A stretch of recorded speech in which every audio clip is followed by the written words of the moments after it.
Greetings, good evening, good afternoon, good morning, wherever you are. This is Danny Haiphong. Welcome to another Left Lens live stream this Sunday evening, at least where I am. Hope you're all doing well. It's been a little bit.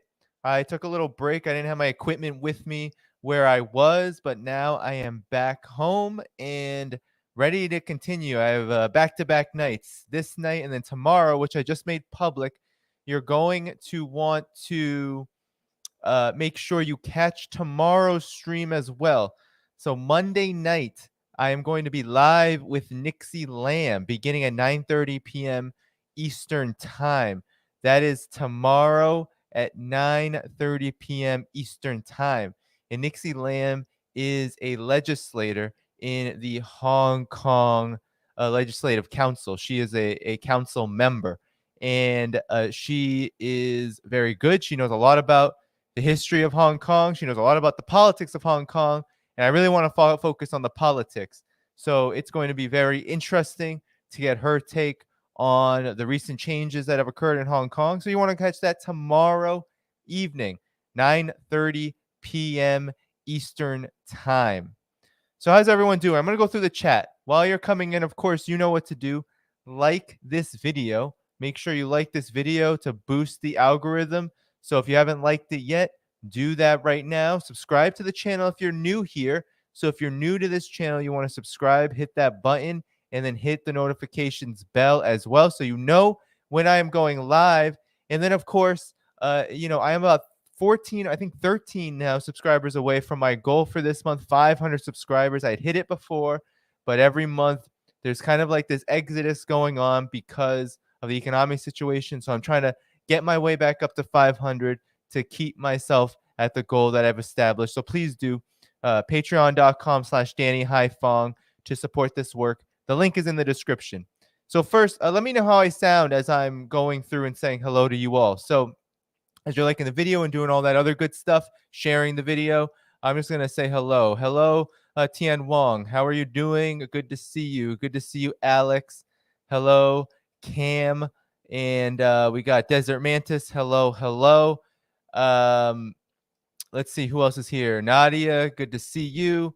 Loa Socialisti, good evening again. Good to see you. We got Corona Ursa here. Hello. Shalom. Good to see you, Mr. Baruch. Petamilo. Hello. Hi. Hi, where? Hello, Arnold. Good to see you. Good to see you here. And then hello, Pen. Hello. So before I so someone says I sound nasally. I don't know what to do about that. I hope it doesn't continue. But sorry. So other people said I look good. Hi, Raul. Hello, Tish. Hi, Dr. Phil Good. Hello, Megan. Hello. So I'm being told I sound nasally. I don't know how to. All right. So some people say I sound great. Some people say I sound nasally. All right. I don't know what to do about that. That's something that I can't really control. So hello, good evening, everyone. Good evening again. Keep liking the video as you're coming in here. So I want to ask if there's anybody who would like to moderate. So Loa Socialisti, I think you had volunteered. I don't see Big Teal here who usually who usually volunteers to moderate the chat. Okay, so Patamilo says they want to moderate the chat, and so I'm going to do that right now. Wait, actually, it's not letting me do it for you for some reason. Oh, I have to go to YouTube. All right, I was on StreamYard still. Okay, I'm going to go to YouTube and then make this happen. Hold on one second. I'm about to...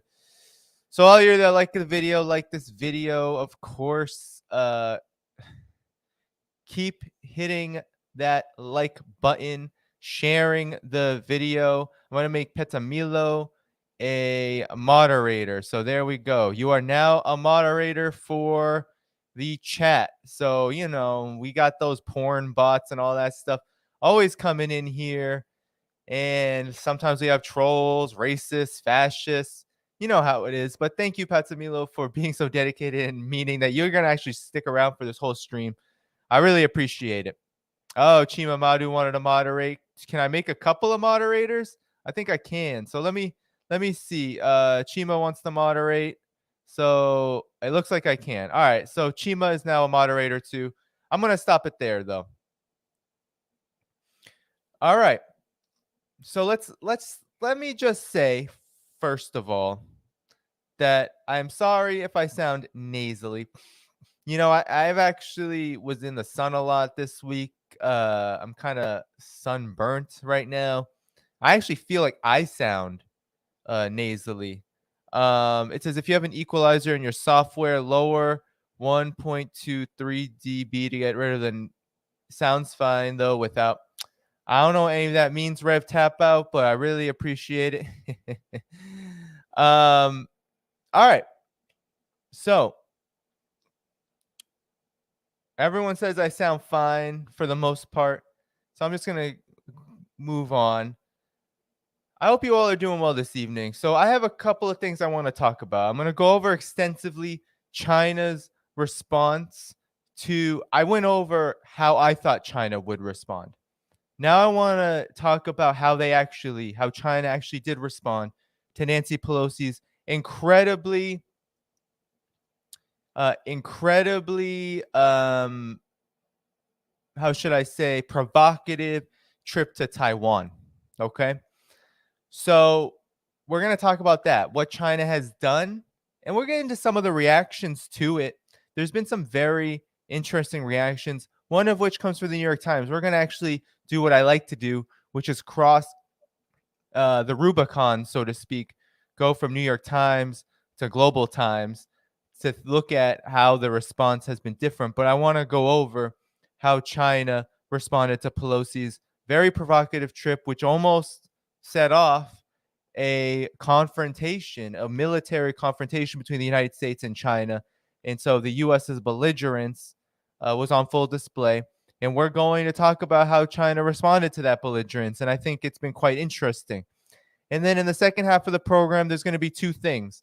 There's going to be a little bit of a review of how Barack Obama helped get us here, because I think we need to talk about that. Whenever I think about Nancy Pelosi and what she did, whenever I think about how the Democrats are the war party, we have to go back to Barack Obama's presidency because it changed everything.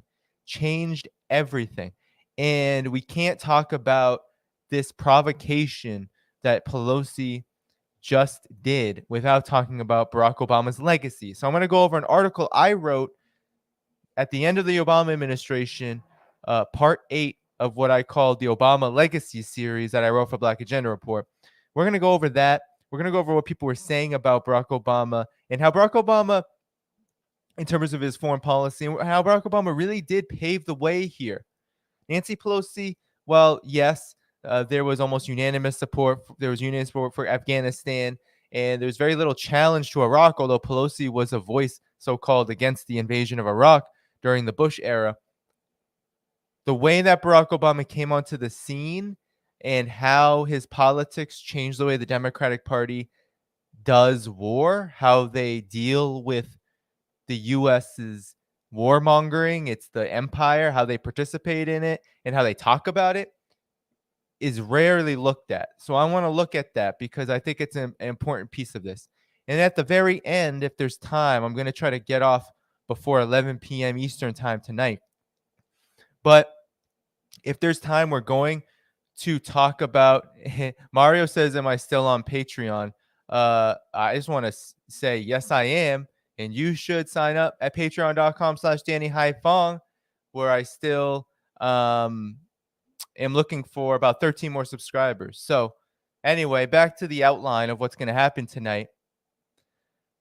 We are going to then talk some questions. So I have a new series on Patreon that I'm going to do.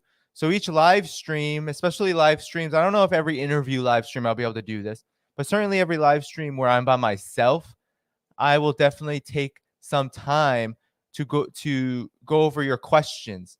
But this will be for subscribers only. So I'm making this part of my work, subscribers only. I will do Q&As here for everybody from time to time. But subscribers on Patreon, I already posted, that they can submit questions. I already had a few, and I already have an answer to them. So we're going to go over that. So that's going to be part of my live streams from now on, especially now that I'm working on, it hasn't happened yet, but I'm working on getting on Rockfin. So I'm trying to think of ways also for those who will be on Rockfin who may be premium. Some people may go premium for my work, and I want to make sure that there's at least some differentiation while keeping the work out of the paywall. I don't want to make any like exclusive videos overall, because that feels like a lot of labor, and I do respect a lot of my viewers and followers enough to try to keep everything out of the paywall. So just adding something that's manageable, I think, is how I'm going to do it. So that's how it's going to go. We're going to talk about China's response. We'll talk about Obama's legacy. Then we're going to talk about the Q&A that I'm doing on Patreon. So anyway, it's good to be with all of you. Keep liking the video. Keep sharing the video. Keep hitting that subscription button, notification bell, all that good stuff. And make sure you're subscribing on patreon.com/DannyHaiphong to support this work. You can do it on Substack as well. There's plenty of links in the description, but please do support if you can. Thank you so much, and much solidarity to all of you. Let's get this up to 200 viewers. We got 193 right now on YouTube. Let's get this up. For anyone on Facebook or Twitter, make sure you're going to Left Lens on YouTube. Make sure you're subscribing there and you're watching there. Make sure you're boosting this by liking. So, as you all know, and as we've talked about here, Nancy Pelosi touched down in Taiwan August 2nd, left August 3rd after meeting with Tsai Ing-wen and other officials in the so-called congressional delegation. And of course, a lot of people covered her absolutely garbled speech. And I'm not going to cover that because I think that there's some other things we need to get to. But her speech was absolutely ridiculous. Not only did she call Taiwan a country, as if to, just pour hot sauce on the fire, so to speak, but she really couldn't really talk. She couldn't really talk in that speech. She had this Benjamin Franklin quote. It was ridiculous. I was watching Jimmy Dore on this, actually. It was, I'm not a comedian, so I can't cover it like that, but it was awful. She was quoting Benjamin Franklin, calling him the presidency, and she just sounded really, really, really bad. But the important thing about that speech to me is that she called Taiwan a country, which is such an egregious dog whistle for war with China. And it's so disrespectful, so blatantly disrespectful, so much hubris, absolutely no respect for international law, no respect for the one China policy, which is U.S. policy to a degree. I mean, the United States signed on to 3 joint communiques, but no respect for any of that. She, as China is calling it, she's on a graduation tour because many in China and the Chinese media are saying that Nancy Pelosi is not going to, the Democrats are not going to get out of the midterms with a majority. So she's not going to be the House Speaker anymore. And I find that very interesting that they're calling it a graduation tour. It's really funny to me, really funny.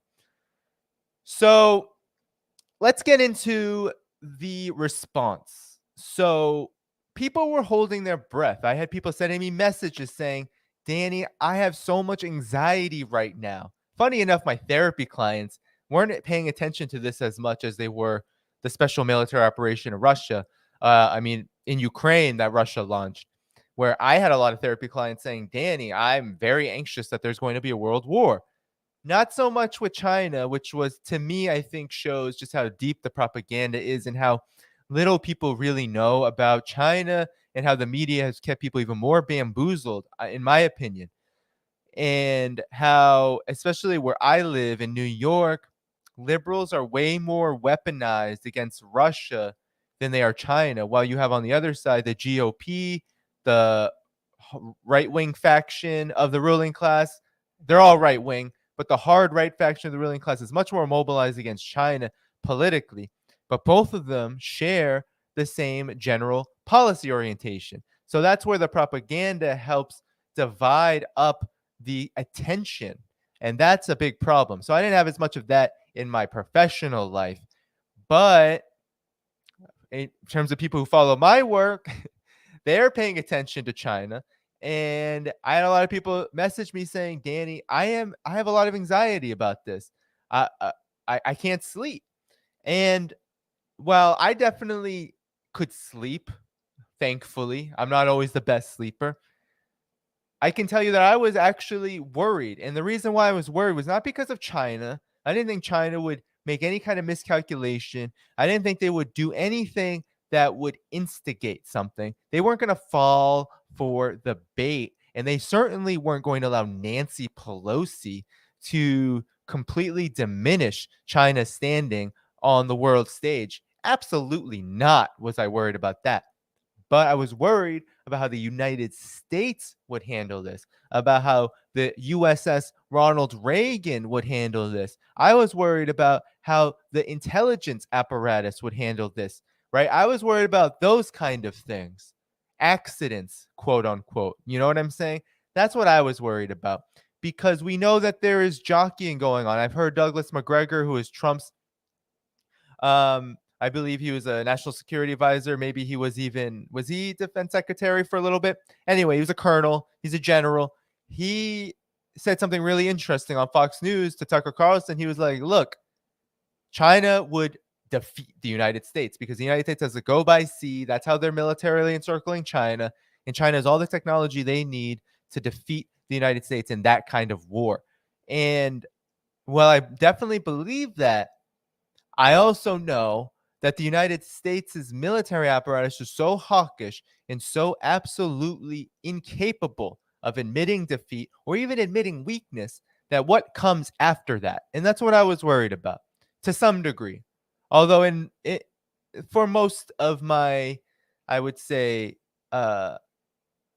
understanding of things, I knew that it was going to be a long-term buildup, right? Or a more medium-term buildup to the long-term kind of clash that's happening, where the United States is aggressively trying to pursue this new Cold War, and China is aggressively trying to defend itself in a measurable way that kind of meets the moment.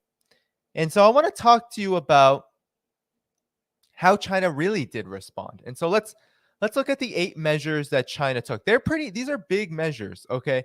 And so I'm going to go non-military first. Okay, the 8 countermeasures that were non-military first. And the Global Times published them right away on August 5th when they were announced. And so here are the countermeasures to Pelosi's Taiwan visit. So China canceled the China-U.S. theater commanders talk. And mind you, a lot of this was not public. A lot of these channels were actually not something that you could just look up.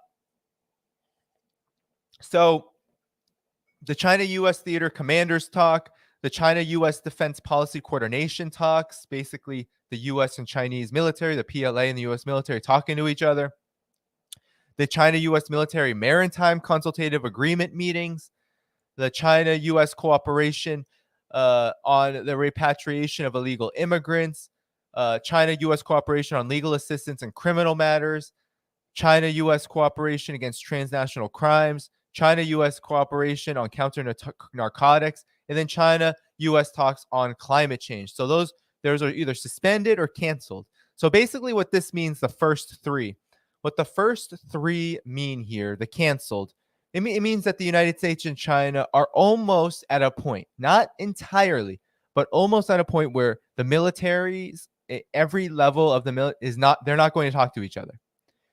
There are a couple of exceptions here. Emergency talks can be called by the Biden administration or Xi Jinping, and there can also be defense secretary and foreign ministry talks as well, or the PLA can talk to Lloyd Austin. So there can be higher level talks when necessary, but those don't happen very often. It's more so these channels that really take care of communication, and they have been canceled. So that's what that means. It means that essentially China is not going to talk to the United States about what it's doing in terms of how it's defending itself in its region. And so what's being suspended is a lot of more kind of bilateral issues, right? So you have the illegal immigration, you have legal assistance on criminal issues that may happen between the United States and China, Chinese citizens, U.S. citizens. You have to transnational crimes comes into this. Of course, working together on drugs. So if there's smuggling going on between anyone that the United States and China may be interested in that's not going to be up for discussion more. And this one is funny because John Kerry, he's a climate envoy or whatever for Joe Biden, he had choice words about this, saying that China was punishing the world for suspending talks about in regards to climate change. And I got to say this about that. This is what we have to say about that. The United States has absolutely no right to lecture China in this regard because the United States has been a terrible partner on climate and basically everything else. But especially on climate change, the United States is a terrible partner. It's not a good partner. They don't work well with anyone. The United States is not trying. There's no Build Back Better. There's barely any kind of effort to try to invest in what needs to be invested in, infrastructure, renewables, all of that.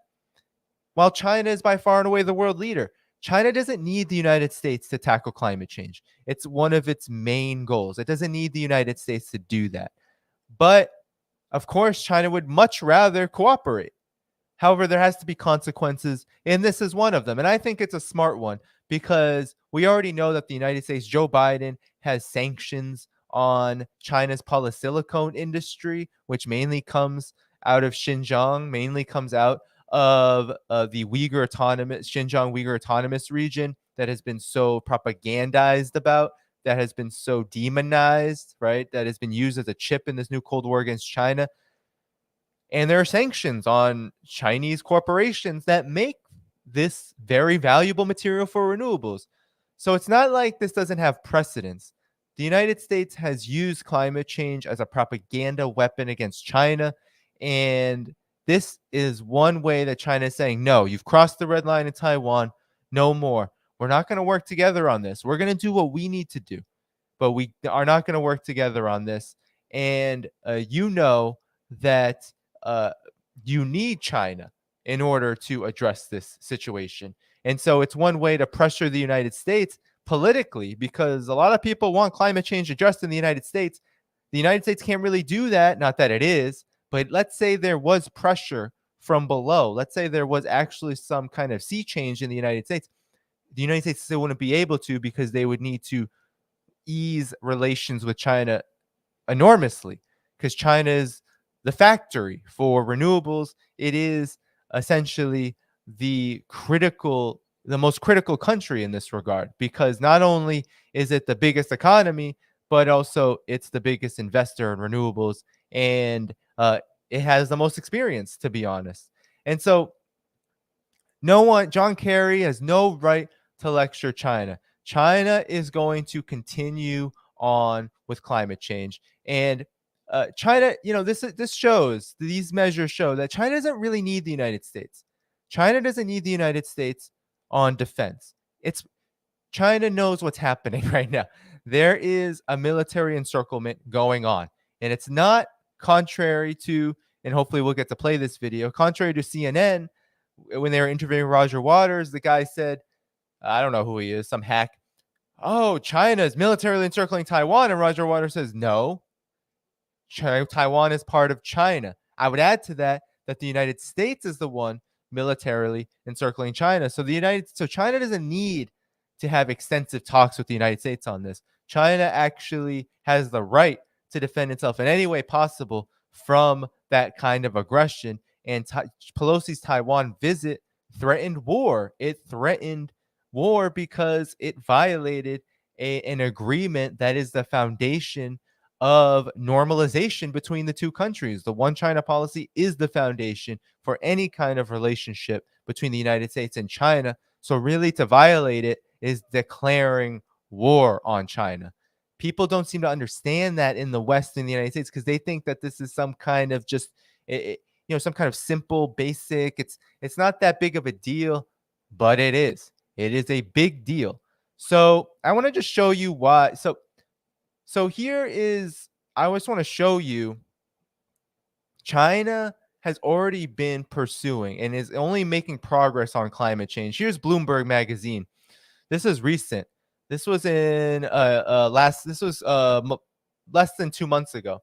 China's clean energy growth outlook for 2022 keeps getting bigger, and a leading think tank sees China adding 25% more wind turbines and solar panels than last year's record. China's leading renewable energy think tank gave the most bullish forecast yet for its renewable power build out this year as it tries to meet climate goals and reduce foreign fuel dependency. It's set to install a record 156 gigawatts of wind turbines and solar panels this year, said Yi Yuechun, Vice Dean of China Renewable Energy Engineering Institute, a think tank that supports the National Energy Administration. That would be a 25% jump from the previous record set last year, according to Bloomberg NEF data. So here is the renewable boom. Here, as you see in 2022, the increase in renewable energy. And look at that, from 2006 to barely any gigawatts to now 180. I mean, that's just incredible progress. So we're talking about a span of 14 years where there was zero 14 years ago. And now China is by far and away the world leader in using renewables, in exporting renewables, in investing in renewables. So China doesn't need the United States around this. And so, I mean, there's something going on here too. We cannot forget that China is not just about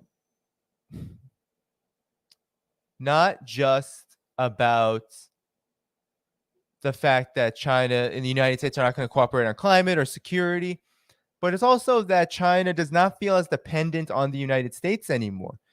China's economy, while very deeply tied to the United States' economy because they have an incredibly large partnership economically, China has been moving in a direction where it's going to develop an economic partnership, a larger economic partnership with the rest of the world, which essentially means that it doesn't have to necessarily cater to the United States around anything. It wants cooperation, but certainly understands which way the wind is blowing. And here you see here, this is August 5th in the same Global Times issue. Bullet trains designed for 350 kilometer per hour travel from Jakarta, Bandung, roll-off assembly line in East China's Qingdao. First overseas railway project fully uses Chinese tech and standards, and it sets a good example. So this is Indonesia. So this is what China is doing. They're building bridges. They're building high-speed rails like this that go as fast as 350 kilometers per hour in order to build up and integrate the region so that China can continue on with its goals and that the rest of the world can meet its own goals independently of the United States, of international finance, of Western finance. So, I mean, it's projects like this, a part of the Belt and Road Initiative, right, that really represent a threat to the US's unipolar order. And that's what a lot of Taiwan is about. So this is what the United States is missing out on, so to speak, when there's such a huge emphasis on war. And China knows, probably better than any country in the world, but not the only country in the world that knows this, that the United States is an unreliable partner. So when red lines are crossed, you have to respond. So those were the 8 non-military measures. And as I said, China does not have to veer off of a path to enact these measures. And I think that's why people confuse the power of China's response for weakness, because they think that if China doesn't really have to change and the United States doesn't have to change, then that means nothing has really changed. But that is a complete underestimation of this moment. What China announced was essentially that it was going to be much more independent, much more aggressive in the sense not aggressive toward the United States, but aggressive in defending its sovereignty. And that means that the United States is going to have to feel consequences for what it did, violating the one China policy in this way. And cutting off communication is one way to do that. It does greatly enhance accidents, and it greatly enhances all sorts of potential dangers. You want the United States to be cooperating with China around climate change and these kind of things. But China, and I think we have to support this, China is saying no. We're not going to be friends with another country that is trying to bully us, that is trying to uh, undermine us, that is disrespectful and has absolutely no respect for self-determination and sovereignty, for international law, and for the very agreements that we bilaterally signed in order to normalize relations more than 5 decades ago, right? That is what China is saying. That's what they're asserting. That this is not going to happen without consequences. And you've seen the Chinese media, Global Times, Xi Jinping, China's foreign ministry, all saying the responsibility and the consequences for what happens now all are going to be bore on the United States' side. That China is responding, and now the United States has made things a lot more dangerous for itself, and China is going to adjust. And China is right to do that. So on August 4th, the military response happened. And I'm going to show you what CGTN had to say about the military response, because military exercises, the largest military exercises that China has ever conducted around Taiwan, began on August 4th, and they lasted for 72 hours, about. And here's just a chart of how it looked, okay? And I want to just say, because we're going to read a New York Times response to this, to the military exercises, that a lot of people were saying that this was nothing, it's a one-off. These were military exercises that surrounded Taiwan. These were military exercises that were bigger than anything that's happened, even 1996, I believe it was, during the third Taiwan Straits crisis, bigger than that. So this is certainly not something to just say, oh, well, China, they're just bluffing, and this is all bluster, and it means nothing. No, it means something. And so military exercises around Taiwan Island began on Thursday, and they were different from those in recent years as they cover a greater area, come closer to the island of Taiwan, and involve more military elements that are expected to be highly effective, said Meng Xiangqing, professor of National Defense University of the People's Liberation Army, when explaining to CGTN the drill's significance. So here you have the exercises, where they were. Okay, that's the picture. And then a senior research fellow at the Naval Research Academy of the PLA. So this is the PLA. This is their academic wing, right? This is the equivalent of, although different because it's a socialist country, the equivalent of, the U.S. Army College, that kind of thing. This is the academic side of the People's Liberation Army, saying the importance of these 6 areas around the island were selected for the drills and interview on Friday. The exercise area located southeast of Pingtan Island is the narrowest point on either side of the Taiwan Straits, breaking the median line that China has never recognized. So here you have it, right? So this is often considered very provocative by the United States because they consider this the ADIZ, right? So the Air Defense Identification Zone is where this Pingtan Island sits. And China doesn't recognize it because you might know that that the ADIZ, the Air Defense Identification Zone, was created by the United States after World War II. It had nothing to do with international law, with airspace, or anything like that. No one recognizes it except for the United States and except for whatever Taiwan authorities are pushing separatism. So 2 exercises in the area to the north of Taiwan Island can directly block Keelung Port, so essentially economically creating problems here for Taiwan. And the exercise area to the east of Taiwan can directly target military bases in Hualien and Taitung, forming a frontal strike posture. So here you have that, okay? Targeting the military bases here. The exercise area to the southeast of Keiting can effectively control the entrance and exit to Beishi Channel. So basically, Taiwan is surrounded. And if the United States wanted to instigate and provoke a war, China could easily, and this is what they're showing to the United States, easily take out whatever forces on the island would try to fight the mainland, essentially. So China is saying that we are not bluffing. This is a military exercise to show you that you are a paper tiger, that whatever you are trying to do on Taiwan, pumping these weapons, provoking and violating the one China policy, it's not going to work because we will respond. And look at the exercises. So the exercise area to the southwest of the island is close to Kaohsiung and Zhouying and can enclose and control the military bases in Kaohsiung. More importantly, it can enable the 6 exercise areas to blockade Taiwan Island. So there you go, an effective blockade. So that's how China responded militarily, these exercises. And it's not it. This is not over. There are going to be, I'm sure, more military exercises and more of a military response. And this is what we expected. I don't think anyone could have expected otherwise. The PLA was not going to sit on its hands and let Nancy Pelosi do this, all the while continuing to instigate in Taiwan militarily, right? As Pelosi was entering the airspace, she was backed up by an even more militarized situation in and around the island.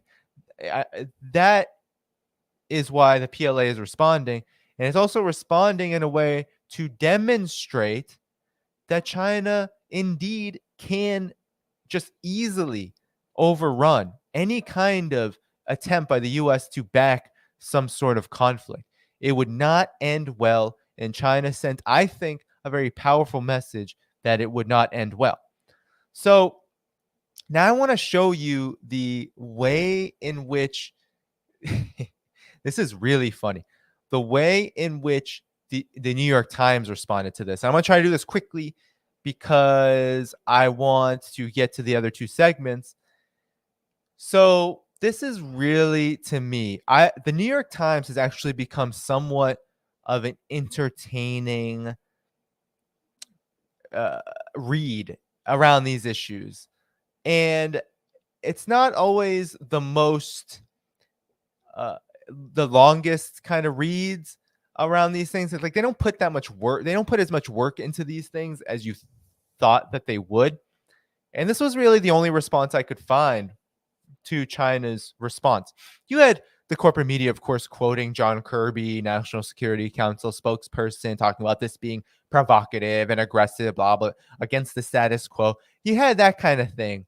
But you didn't have a lot of in-depth analysis or attempts at analysis by the corporate media. The corporate media was basically like, this isn't that important, or we're just going to do the lazy thing that we always do, which is just regurgitate what the U.S. government says. Here is the New York Times trying to analyze the situation. I'm going to show you how pathetic it is, okay? So this is what they're trying to argue, that China's military spectacle narrows the options for winning over Taiwan. This is hilarious.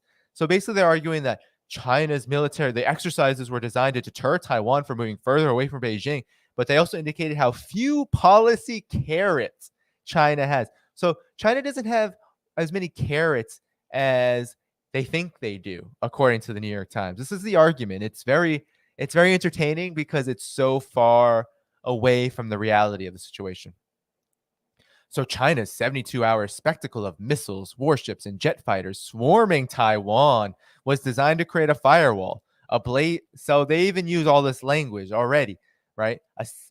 A spectacle swarming. They were so a spectacle. I didn't know a spectacle could really swarm, but Taiwan was being swarmed. Look, Taiwan was surrounded by military exercises. However, they were still quite far from the island. You'll see later in the article why that's the case. You had people kind of watching them with binoculars very far away.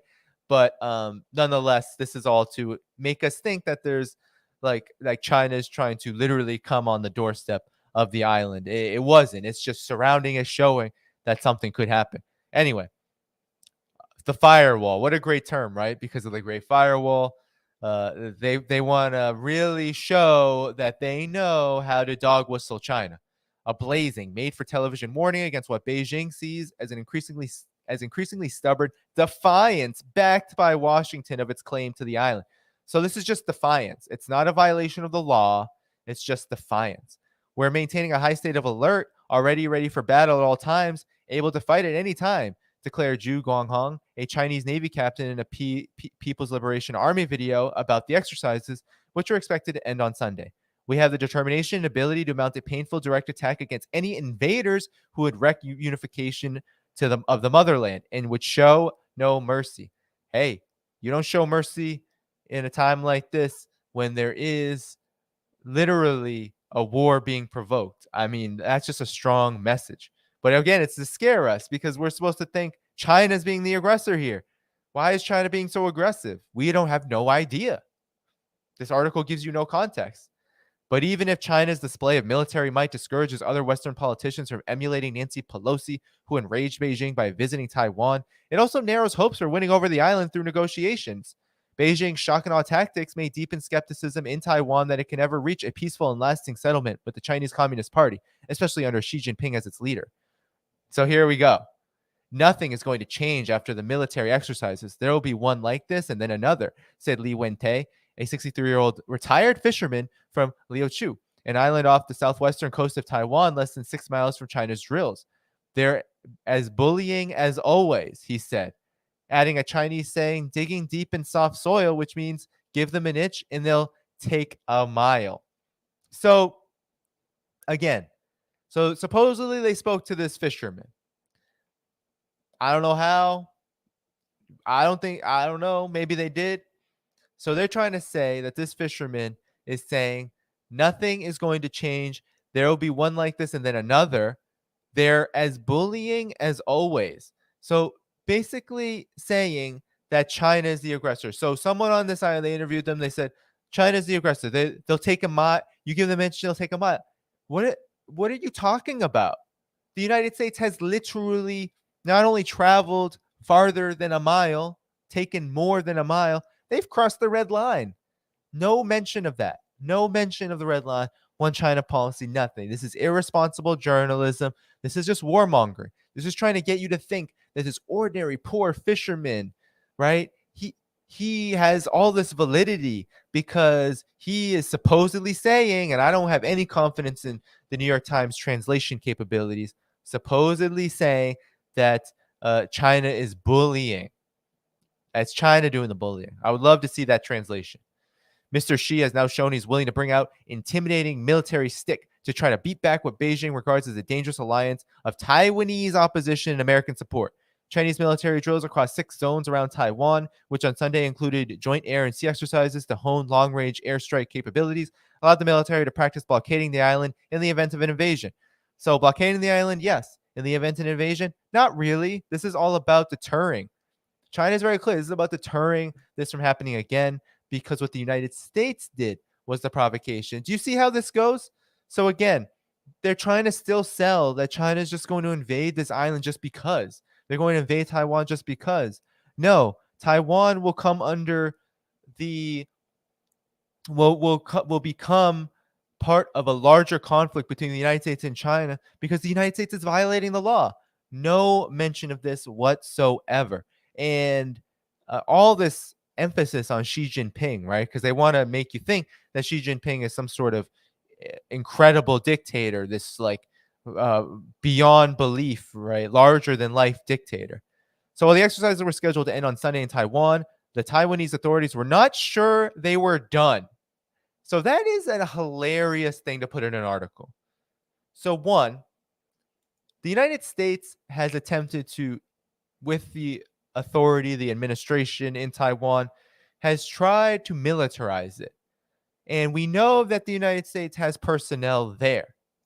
So this seems like an indication that the United States is a paper tiger, a weak, dragging empire that can't even furnish information on when military exercises literally surrounding Taiwan Island have ended. They can't even do it. And so they're saying that Taiwan's authorities had no idea when they were done. And that's another indication, mind you, that no, the PLA was not on Taiwan's doorstep. It was in the territory that it considers all of China, which includes all around Taiwan, because Taiwan is part of China. So this really does indicate that any kind of fear mongering about, oh, well, China is being so provocative and they're right on the doorstep of Taiwan, is just complete lies, because not even the Taiwan authorities knew when they were over, according to the New York Times. How could that even be possible? The Chinese military did not explicitly declare that they had been completed. In the face of continuing pressures, the policy carrots that China has used to entice Taiwan toward unification may carry less even weight.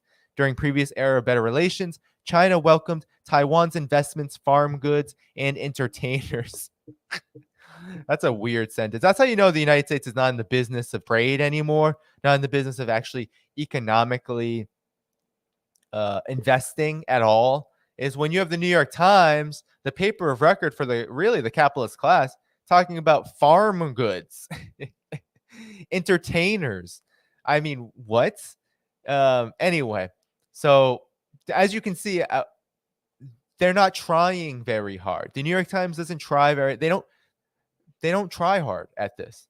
The result may be deepening mutual distrust that some experts warn could, at an extreme, bring Beijing and Washington into all-out conflict. It's not about to blow up tomorrow, but it elevates the overall probability of crisis, conflict, or even war with the Americans over Taiwan, said Kevin Rudd, a former Australian prime minister who previously worked as a diplomat in Beijing.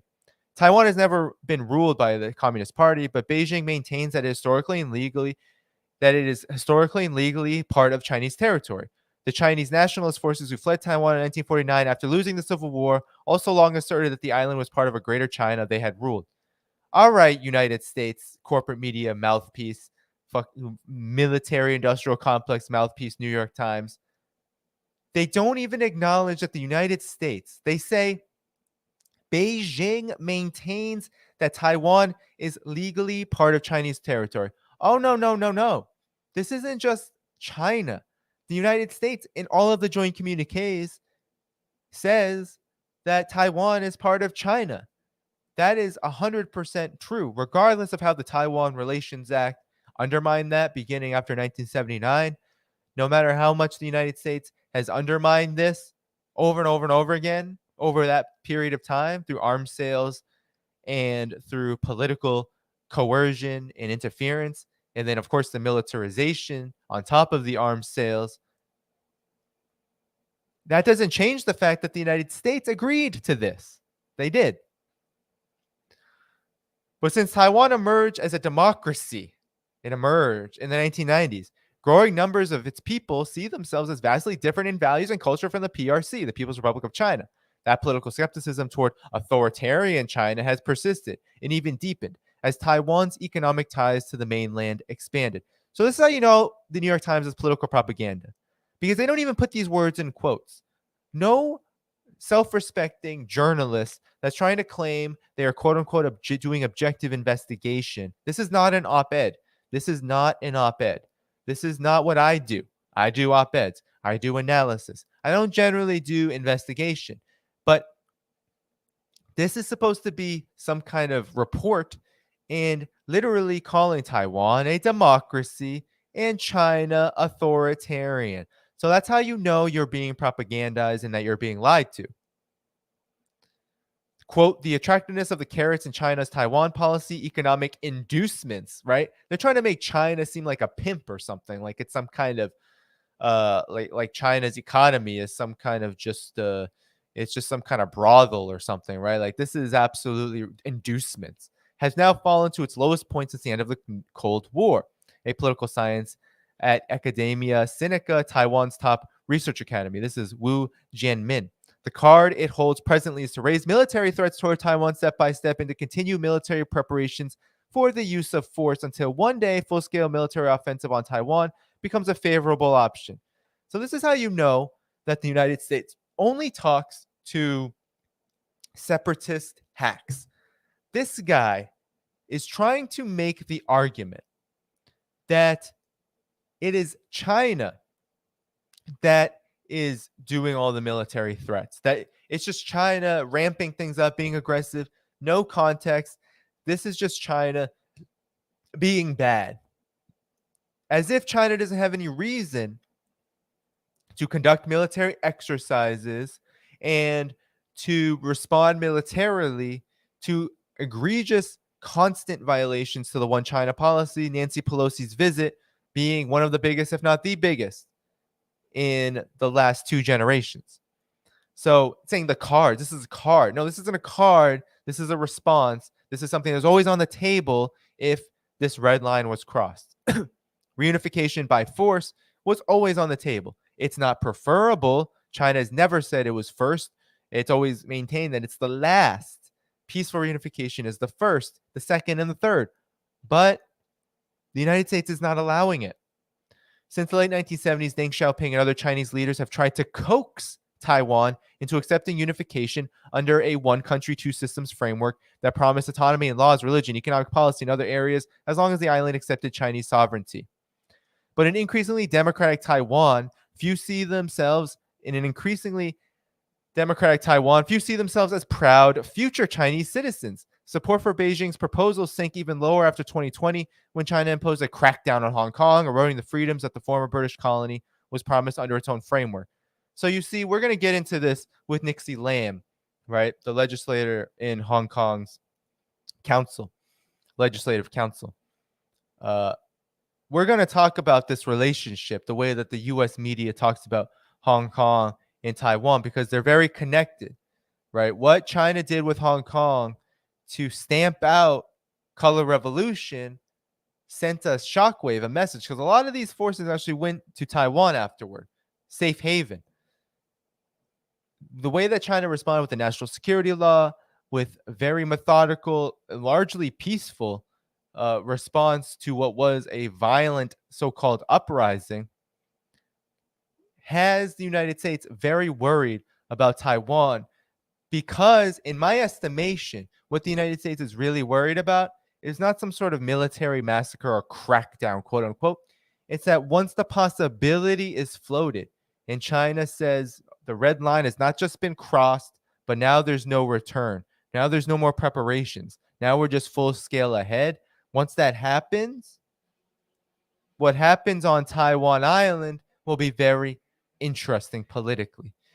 Because as you might remember, what Xiang Yu and Carl Zha were saying on my program, that the DPP doesn't have many policy successes.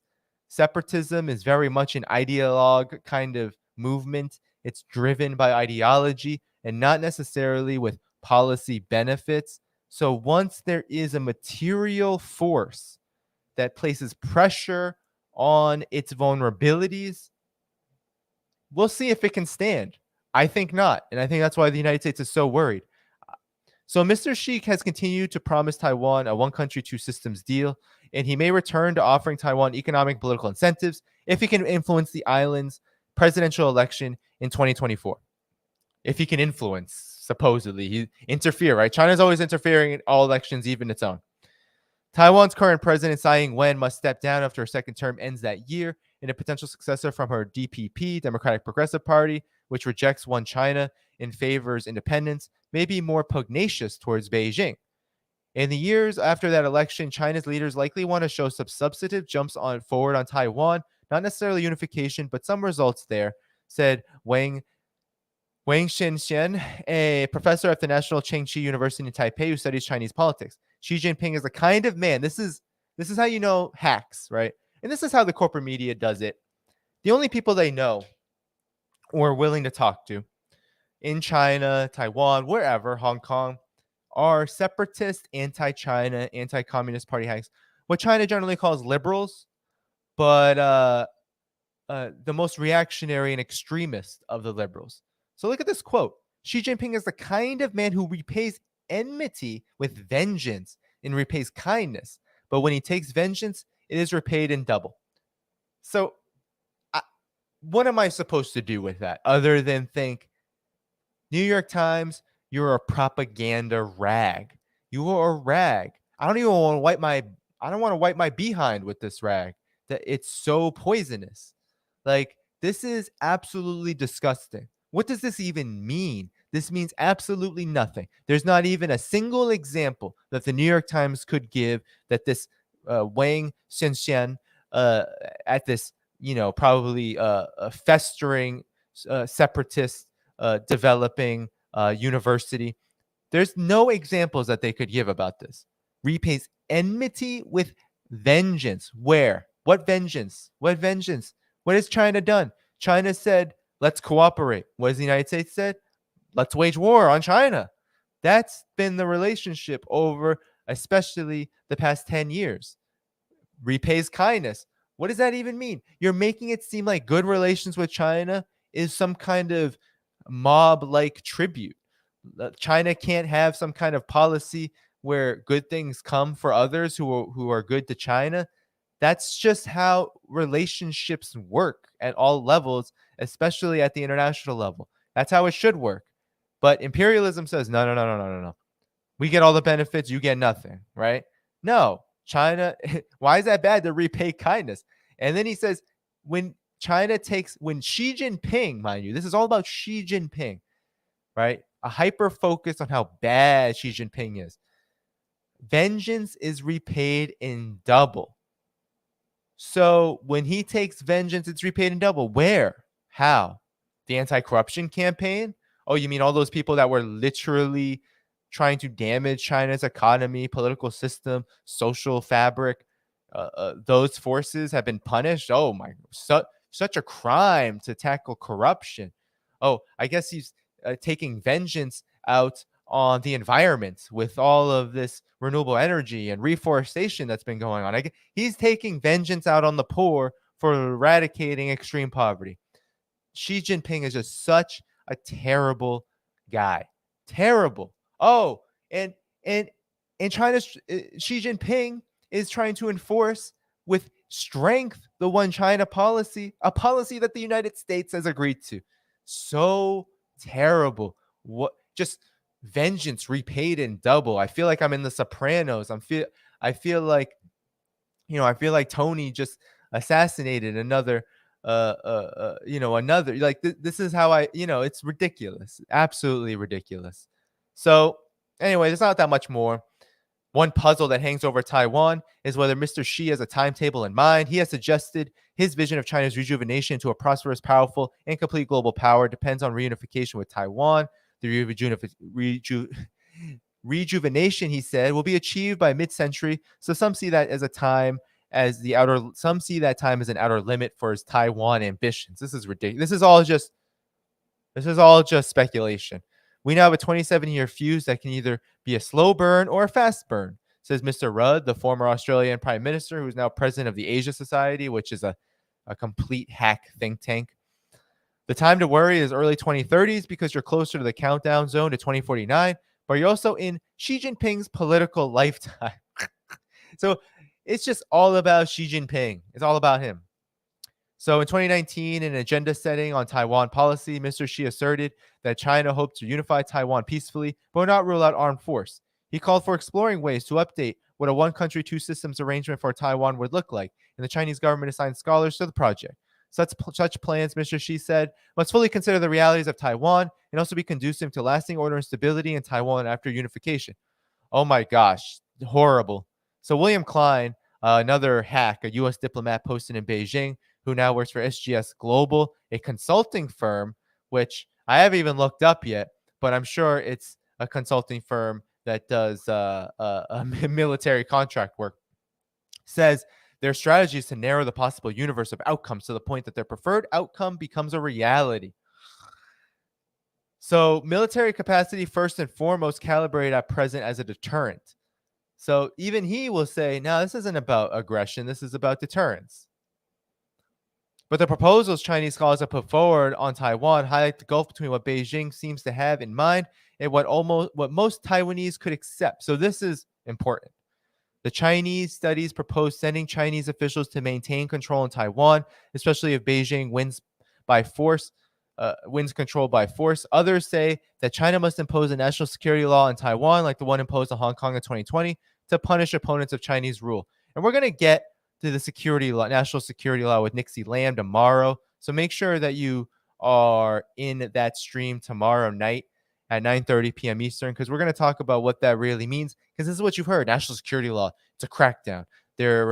China's cracking down in Hong Kong, and the same is going to happen to Taiwan, right? They're trying to make that comparison over and over and over again.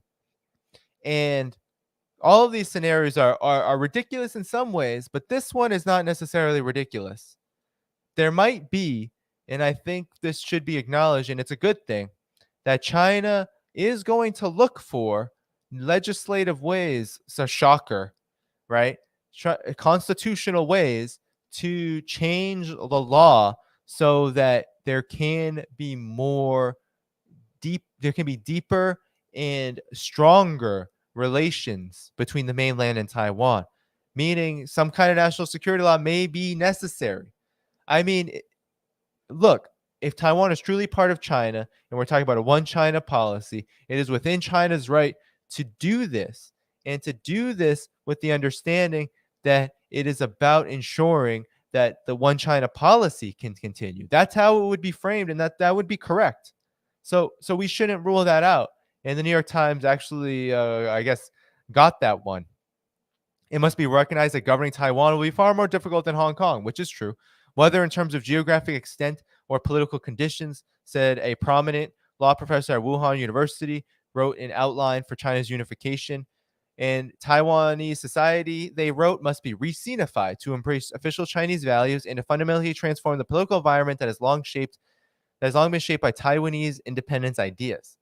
China's ambassador to France, Liu She, said in a television interview last week that Taiwan's people have been brainwashed by pro-independence ideas. I mean, no lies told there. No lies told. I'm sure that as long as they are re-educated, the Taiwanese public will quickly become patriots, he said in an interview shared on the embassy's website.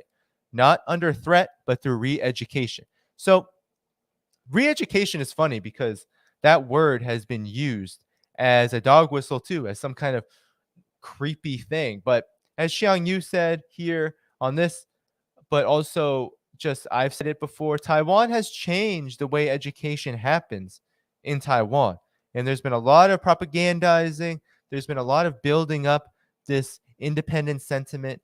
And it is important that China tackle this problem, because it doesn't mean that Taiwan can't have autonomy over how education happens. But it does mean that autonomy has limits, just like all autonomy has limits, right? Not everyone can do whatever they want.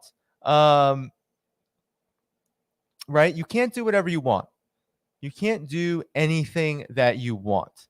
That is not how politics works.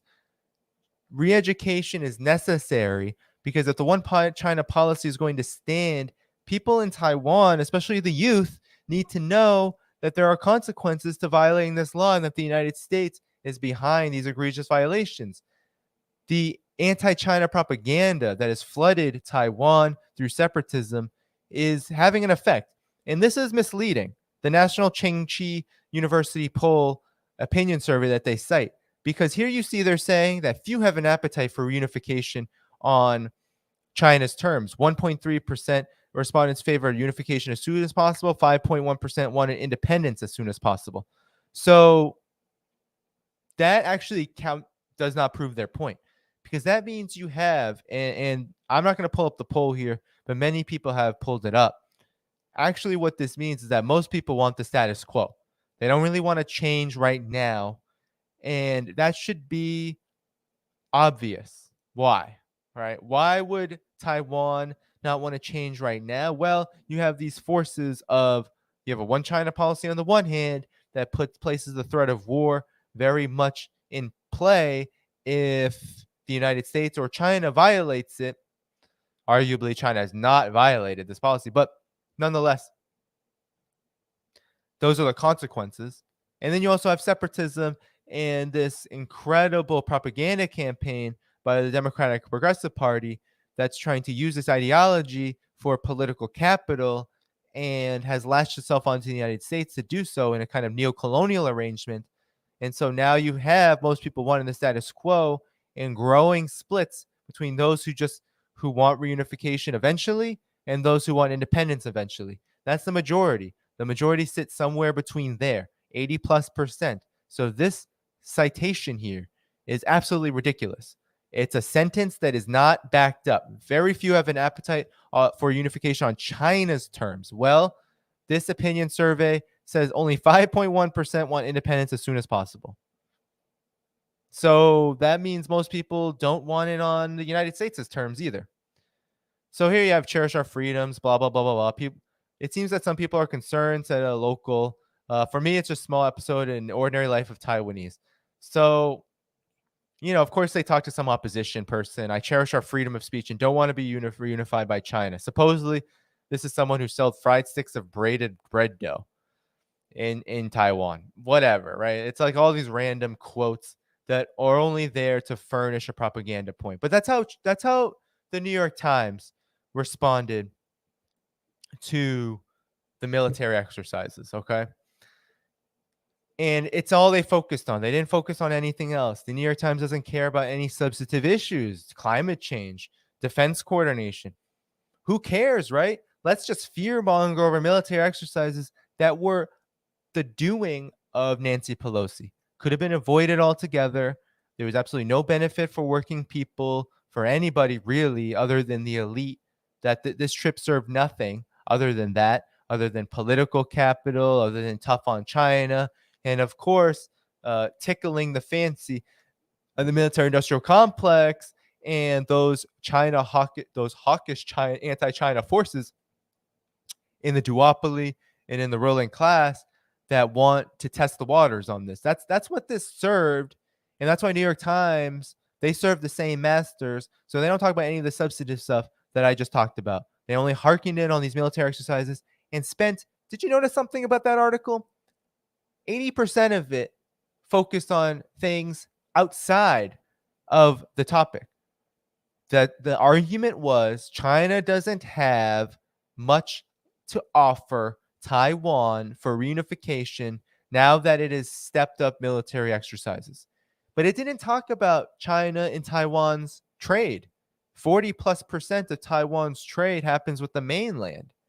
It didn't talk about this fragile semiconductor industry in Taiwan, where 90% of semiconductors are made, where China is rapidly developing the same chip technology. Now, the United States is trying to, I don't know what, the United States is trying to undermine Taiwan as well, for political reasons. I don't think China, U.S. is going to get very far. But nonetheless, still competition is going to hurt Taiwan in this regard. And a lot of it is because it's like a threat to Taiwan. We'll build these chips and undermine you if you don't undermine China. So you have this circle of war, the cycle of war, constantly being kind of rehashed, constantly being generated by the United States. And the New York Times, this corporate media, absolutely has nothing worthwhile to say about it. It was all just propaganda, anti-one China policy. China's being aggressive. Let's talk about Xi Jinping for half of it, how awful of a dictator he is. Let's use all the mouthpieces of the opposition and of Western politicians and all this. They didn't use intelligence from what I saw, although I'm sure the consulting group is connected to U.S. intelligence to some degree. But usually you have anonymous this, anonymous that. But, you have all these random opposition members, right? People who claim that they're just ordinary citizens and they're just pulling someone off the streets. But the New York Times is so detached that whatever context they have anywhere, they're just mouthpieces. They're just mouthpieces for them. So that's how the New York Times covered this. That's China's response to Pelosi's trip. And I thought it was important to go over it one by one because there's been a lot going on. A lot been going on and not a lot of people covering this. So I wanted to cover how significant this was. China's moving forward. And look, we can't put off reunification by force in the near future because things are just getting worse and worse and worse. And we can't expect China to sit idly by. And we also can't expect the United States not to keep putting on the pressure. So China is doing everything it can to deter this situation. And I think it did a good job because after all these European countries, Germany, right, they all came out and said, we're going to do the same thing. Wonder if they're singing a different tune now. I don't think we're going to hear from them because China really stepped up and said, You want to be the example? You want that to happen to you? You want to be Nancy Pelosi? I don't think you do, because China can and will respond strongly. So I want to talk about something now to transition. And while I'm transitioning, I want you to like the video. Keep liking the video. Hit the like button. It looks like we have a pretty good ratio here. Oh crap, I'm frozen.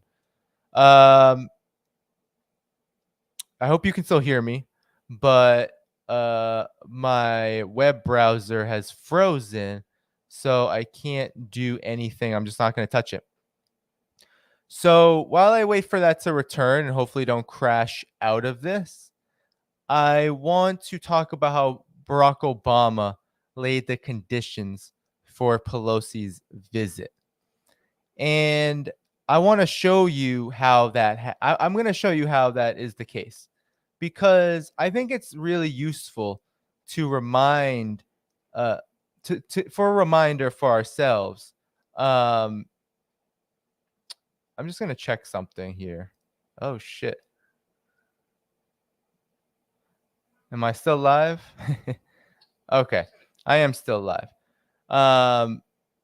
I'm just frozen out of my web browser, guys, so I can't check material right now, okay? Oh, nope, now I'm back. All right, so this is annoying. So Obama, trigger warning, as someone in the chat just said. So here we go. Barack Obama's warmongering legacy. Let's go over it, because I haven't done that really on this show other than talking about it. But I want to read an article I wrote in Black Agenda Report, 2016, right at the tail end of Barack Obama's administration, to show, and I'm going to show a few things first to build up to that. Because Barack Obama was active during the week of Pelosi's visit. As you know, an al-Qaeda leader was assassinated in Afghanistan, and Obama had something to say about it. And so let's pull that up, because the way that Barack Obama changed the calculus in terms of the language and policy of the Democratic Party when it comes to war, he really did turn the Democratic Party into the war party. And it's things like this that make him so dangerous, and that has made people like Nancy Pelosi so dangerous on the foreign policy front, because it really was his influence that helped push the Democratic Party off of the cliff fully into the embrace of the war machine. So Obama said al-Qaeda leader's death shows the U.S. can fight terrorism without war with Afghanistan.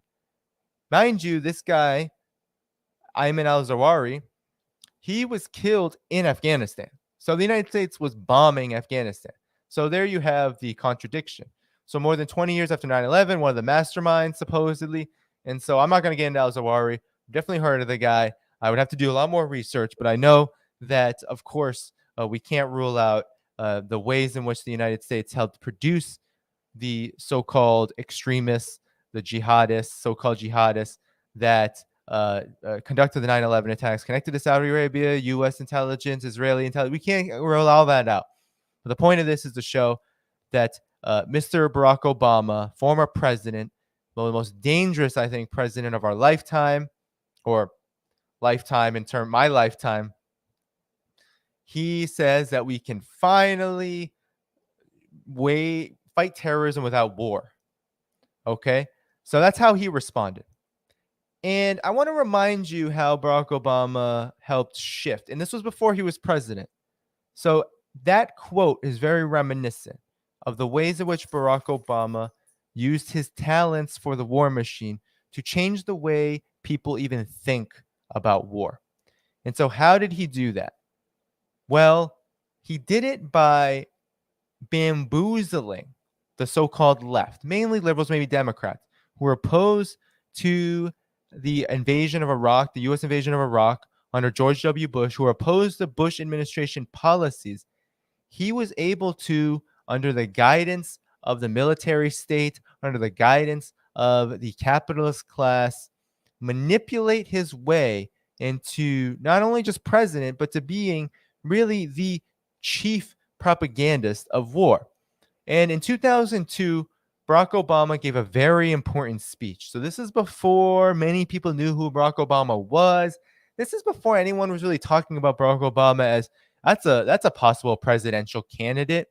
He was somebody though who was being cultivated. The Democratic Leadership Council, the DLC, and right, these establishment Democrat forces, they were cultivating him into a kind of so-called activist. You all remember him being a community organizer, right? No, he was a political hack. He was an operative.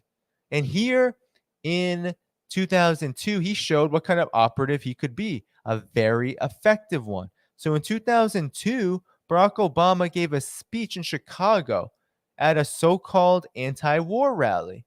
So there was a rally that he spoke at against Bush's invasion of Iraq. And here's what he had to say.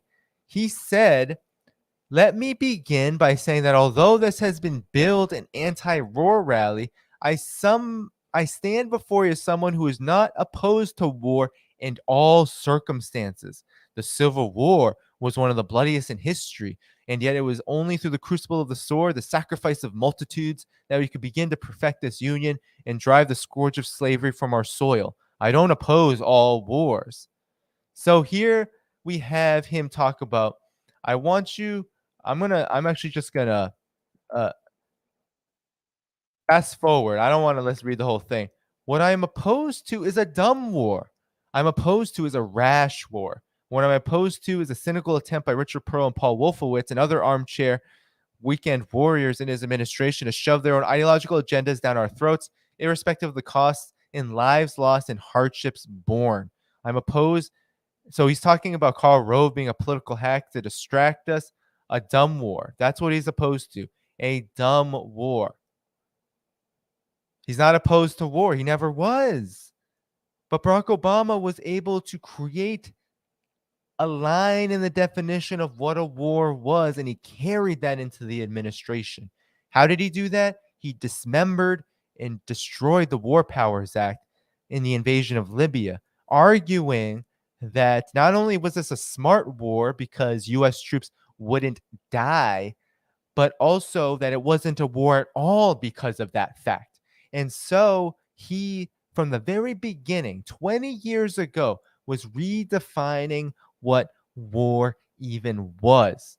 And that's why you have this situation now where Nancy Pelosi can go to Taiwan and none of the Democrats will say it's a war provocation. Nothing the Democratic Party does is a war provocation. It doesn't matter if the Democratic Party signs off on arms sales and military aid to neo-Nazis fighting Russian troops. That's not a war provocation. Doesn't matter. Drone strikes on Pakistan, Afghanistan, not a war because U.S. soldiers aren't in it. That's what Barack Obama did. Then he helped enforce the right to protect in Libya, this so-called UN resolution, this right to protect, which had no basis of credibility other than the United States trying to use no-fly zones. And you had this during the special military operation. People using that word no-fly zone didn't even know. The vast majority of people didn't even know what that meant. People didn't even know in the United States that every time it was used, like in Yugoslavia, in Libya, every time a no-fly zone happened, a bombing campaign happened. People didn't even know. So that's how Barack Obama shaped this current moment where you have now the United States in a two-front new Cold War building toward a hot war with Russia and China. And I'm going to talk now. Let's pull up his legacy, the article that I wrote, because everything that Barack Obama's administration did was about waging quote unquote smart wars. And we should know what they were because guess what? All of it laid the basis for Donald Trump's administration, its escalations with China, and Donald Trump's failed attempts at so-called diplomacy détente with Russia while escalating with Russia too. So Donald Trump's administration actually escalated with both, and wouldn't have even been able to happen without Barack Obama's policies leading up to it. So I wrote this article, Obama Legacy. This is part 8 of a 10-part series, The War Summation. I wrote this, about almost 6 years ago now. It's August 24th, 2016.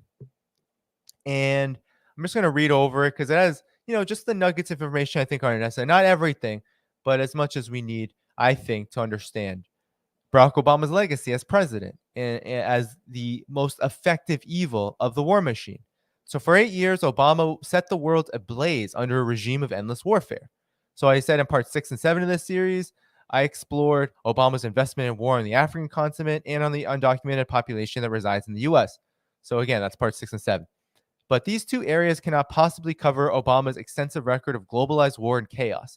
U.S. imperialism's foundation rests upon the largest military apparatus in the world. The system's enduring economic crisis has made war an indispensable tool toward maintaining and expanding U.S. hegemony. A summation of Obama's war legacy provides more than is needed to verify the necessity of endless militarism to the imperialist system in this period of crisis.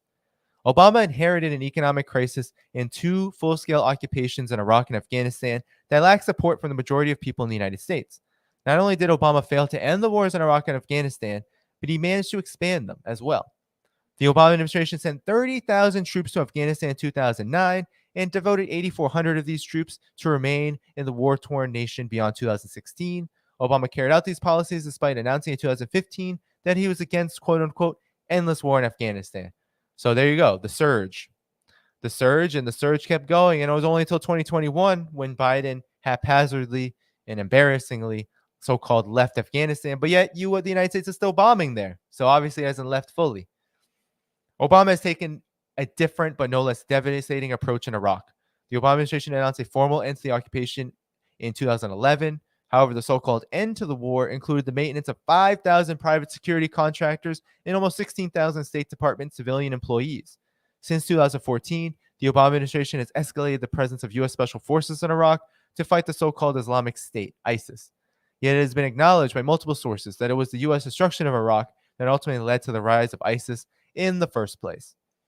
The U.S. occupations of Afghanistan and Iraq were visible to the U.S. public mostly because U.S. soldiers died in them. So here's the point. When Obama came into office in 2008, he was almost immediately given a Nobel Peace Prize for his empty promises to end the quote-unquote dumb wars in Iraq and Afghanistan. Obama ended up doing no such thing and actually expanded war in the region. Then President Obama mastered the murderous art of drone warfare in Afghanistan, Pakistan, Yemen, and surrounding nations to an extent unseen in the Bush era. Unmanned aerial drone warfare killed thousands of people in the region in the name of quote-unquote counterterrorism, including numerous U.S. citizens. I believe, 2 or 3? The Al-Awlaki boy and his dad. President Obama has successfully expanded the theater of war by redefining the rules of international plunder. Obama redefined presidential war powers to ensure that no branch of the U.S. government could challenge the new rules of U.S. war. During the invasion of Libya, Obama announced that the destruction did not count as war since it involved no quote-unquote boots on the ground. Drones, special operations units, and NATO-sponsored destabilization campaigns were quote-unquote humanitarian interventions or counter-terror operations instead. It has been through these avenues that Obama accelerated the growth of the U.S. military state in all regions of the globe. The extent of Obama's use of these new rules on behalf of imperialist war spans far and wide. To provoke China, so Obama provoked China, he led the so-called pivot to Asia as a means to contain the influence of China. This involved the militarization of the Asia-Pacific through military relationships with the Philippines, Taiwan, and Malaysia.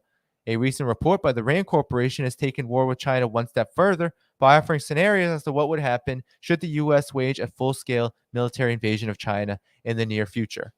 And that RAND report did not say it would be good, but they were doing it anyway. Obama has additionally intensified the war drive against Russia. In 2014, Obama supported a right-wing coup in Ukraine. Ukraine was then thrown into chaos with pro-independence forces entrenched in a bloody war with EU and NATO-backed paramilitary groups. Obama has also expanded NATO's presence along the Russian border generally. NATO conducted its largest military operation to date in Poland, so this is back in 2016, an exercise that included more than 30,000 troops from the alliance. So Obama was building up. Militarily, encircling both Russia and China. This is the beginning. Obama laid the basis for war provocations with Russia and China by threatening to destroy their strategic partners. In Africa, as analyzed in part 6 of this series, Obama militarized virtually every African state as a means to ward off Chinese investment on the continent. In Latin America, the first black president helped worsen global displacement by supporting the violent overthrow of the Zelaya government in Honduras in 2009. Obama then attempted a failed coup in Ecuador in 2010. In 2015, Obama declared Venezuela a threat to national security, and this label brought with it sanctions that further strangled an already fragile Venezuelan economy. So Obama started the sanctions, Trump put them on steroids. With these maneuvers, Obama set out to prove there's no war he didn't favor as long as it was a quote unquote smart war. This was especially true in Obama's impassioned pursuit of the overthrow of the Libyan and Syrian governments beginning officially in 2011. In both countries, Obama supported genocidal jihadist proxies to achieve full destabilization in both nations. It took air cover and NATO bombs to finish the job in Libya, something that is yet to be achieved in Syria. However, both countries remain in chaos. Hundreds of thousands of Libyans and Syrians have fled the carnage. Now it's millions, especially Syrians. A similar number have died in the name of Obama's war doctrine for the region. As former NATO Secretary General Wesley Clark made clear in 2007, the goal of U.S. foreign policy since 2001 has been the overthrow of sovereign nations in the Middle East and North Africa. The Obama administration has laid waste to two countries on that list, Libya and Syria, while keeping others, Somalia and Iran, in a constant state of despair through weapons such as sanctions. 7 nations around the world saw U.S. bombs hit their lands under the Obama administration, and this leaves out the regimes waging wars of their own that Obama has continued to support throughout the duration of his rule. And so I'm going to talk about, 3 paragraphs left, guys, so keep with me. Saudi Arabia and Israel. So I saw someone in the chat, some fellow or person, I don't know who, someone in the chat, maybe it's a troll, saying, oh, stop talking about China all the time. What about Palestine? Well, let's get into Palestine because we know that Israel just laid siege again to Gaza in a lesser extent, but they were fighting so-called an Islamic quote-unquote group. But they killed children. I think they killed 15 people, and I believe more than a half dozen of those were children, if not more. So, indeed, Palestine is very important to me, and I mention it in this article here. Saudi Arabia and Israel have received increased patronage from Obama to wage war on the people of Palestine and Yemen. President Obama is set to strike a deal with Israel that would give the Zionist state its largest military package to date. That happened before he left. Israel already receives $3.1 billion US dollars per year to terrorize and colonize the Palestinian people. That increased to $3.8 billion. As for Saudi Arabia, the Obama-led Pentagon has agreed to give it an extra 1.15 billion USD worth of weapons to finance Saudi Arabia's genocide in Yemen.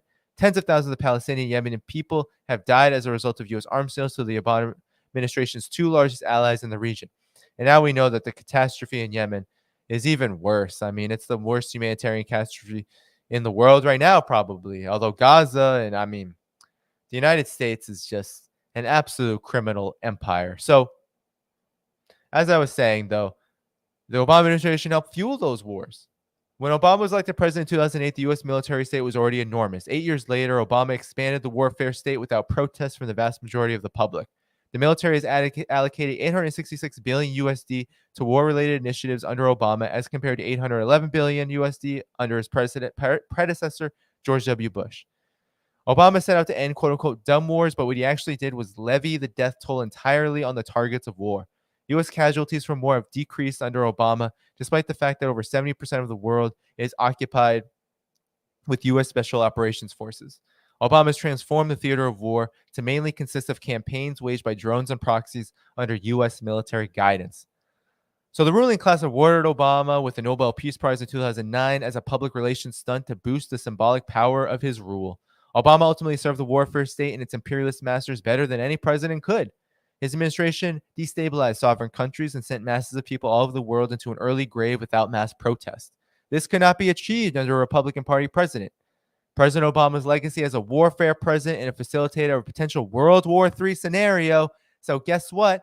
I was talking about this. I've been talking about this for nearly almost a decade, but I've been talking about this especially over the last 6 years. In 2016, I was saying that there was a potential World War III scenario, and 6 years later, people are just coming around to it. So this has large part has been accepted by the U.S. public despite 8 years of dutiful service. This is why Black Agenda Report has labeled Barack Obama the more effective evil of the U.S. ruling class, and why his exit from the White House should be a welcome sight for all who seek peace for the planet. So that's the Obama legacy, okay? So, I wanted to read that, not because I love um, to talk about, how terrible Barack Obama is, um, but I wanted to talk about this because can't understand Pelosi's provocative actions. We can't understand anything the United States does right now. We can't understand why the Democratic Party is so invested in an endless war without talking about Barack Obama, because his influence, his ability to change the narrative was incredibly helpful to the empire. Actually, it could be argued that without Barack Obama, we wouldn't have had Trump and we wouldn't have Biden doing what he's doing now. We wouldn't have these massive escalations over and over and over again. And so we have to understand that. I put the article in the chat, by the way, just so you guys have it. You should read that whole series, the 10-part series. It's hard to find on Google. It's hard to find on Black Agenda Report's website, so I apologize. But do search it out. It's out there. Just search my name, Obama Legacy. Search part 10. It has links to all 9 other articles. So I wanted to just make that point. And then it wasn't just me making this point, though. And I'm going to share this very short article on Time Magazine. Okay. So this was written in May 2016, a little bit before mine. And it says President Obama's legacy is endless war from the Cato Institute. So the Cato Institute is a right-wing institute. So just because we have agreement doesn't mean I love the Cato Institute, but it does mean that there were forces out there saying that Obama's legacy is endless war and saying that the next president will enjoy limitless war powers. So I'm going to just go to where it matters. I don't want to talk about this. So 7 years in, it's clear that Obama has forged a legacy of enormous consequence, but the most transformational aspect of his presidency is something liberals never hoped for. As president, Barack Obama's most far-reaching achievement has been to strip out any remaining legal limits on the president's power to wage war. Obama's predecessor insisted he didn't need approval from Congress to launch a war. Yet in the 2 wars he fought, George W. Bush secured congressional authorization anyway. By the time Obama hit the dice at Oslo to accept the Nobel Peace Prize in 2009, our 44th president already launched more drone strikes than number 43 carried out during 2 full terms. Since then, he's launched 2 undeclared wars. And as Obama bragged in a speech last year defending the Iran deal, bombed no fewer than 7 countries. In 2011, what officials called kinetic military action in Libya completed the evisceration of the War Powers Resolution by successfully advancing the theory that the U.S. bombs a country that can't hit back were not engaged in hostilities against them. So this is exactly what I just said. This is the right wing admitting this. This is the right wing admitting this, and I'm sure the Cato Institute wouldn't mind it, but it's the Democrats doing it, so they can't take credit for it. In the drone campaign and current war with ISIS, Obama turned a 14-year-old congressional resolution targeting Al-Qaeda and the Taliban into a blank check for endless war anywhere in the world. Last year, the Army Chief of Staff affirmed finishing the fight against ISIS will take another 10 to 20 years. The issue that first animated Obama as an undergraduate was the relentless, often silent spread of militarism in the country, as he wrote in an article for Columbia University Sundial as a college senior in 1983. Breaking the war mentality, he said, is a difficult task, but a vital one. So, as president, breaking the war mentality, Obama has actually institutionalized it. So, I mean, think about that. This is a Time Magazine, the Cato Institute, saying that Obama expanded war powers, expanded the war powers of U.S. presidents, gave it to Donald Trump, who everyone said was so horrible. But yet Donald Trump came in with so much capacity to wage endless wars. And actually, I believe he was stymied in a lot of ways. I think that Donald Trump would have loved to wage war in Iran, assassinating Qasem Soleimani. Would have loved to go the next step. But it wasn't the Democrats necessarily stopping him. It was just his administration was so neutralized by what was really a bipartisan kind of attempt to manage him, right? To manage the embarrassments that he was and to get him to wage war in the way that they wanted. And it did work in a lot of ways. Donald Trump increased the military budget, new Cold War on China, didn't really undermine the new Cold War on Russia. So it's not like Donald Trump didn't do the bidding of the military state. It's just that on key questions and on something like this, where you'd expect him to go far and beyond, right, what the United States was doing at the time, that didn't really happen. Certainly the propaganda, certainly the racism and jingoism toward China increased. Certainly there were definitely escalations with China that were very significant and were worse than what was under Obama. But it could also be argued, and I'm going to make this argument over and over again, that without Barack Obama, Donald Trump would not have even been possible. And those escalations against China would not have been possible. So we have to look at it much more in a much more complex way. So, all right. That is the content for today. But I'm going to stick on for another 20 minutes to do my Q&A for subscribers on Patreon. So stick around because the question is good, and I think you'll enjoy the resources that I provide. Because I'm going to answer a resource question. So for anyone who's feeling tired, definitely that's fine. You can leave, but like the video, all that good stuff. Make sure they hit the subscribe button, notifications bell, and please do, if you can, subscribe. Patreon.com/DannyHighFall. About 13 away from my goal, and so it'd be incredible if I can get closer to that, to 500 before the end of this month. So now I've got my exclusive Patreon series, so exclusive. And when I'm on Rockfin, I will include this as well for premium. I'm going to answer a question given by a subscriber on Patreon, and I'm just going to read it out. Actually, I have to go back. I don't know how. Oh, I think I lost it because my device restarted. So I'm just going to go back to the question in full. While I'm doing, you can like the video. I think the likes are pretty good right now, actually. Yeah, I'm way ahead. So thanks all who helped do that. So the question is, what should I read? And this is from Klimbatiz. What should I read if I want to learn about China's economic and political system? Like how to maintain control. Let me actually screenshot this. Let me screen share this so you know. All right. So here is the question. I'm going to answer this one first today, and maybe I'll get to another one next stream. There's two. What should I read if I want to learn about China's economic and political system?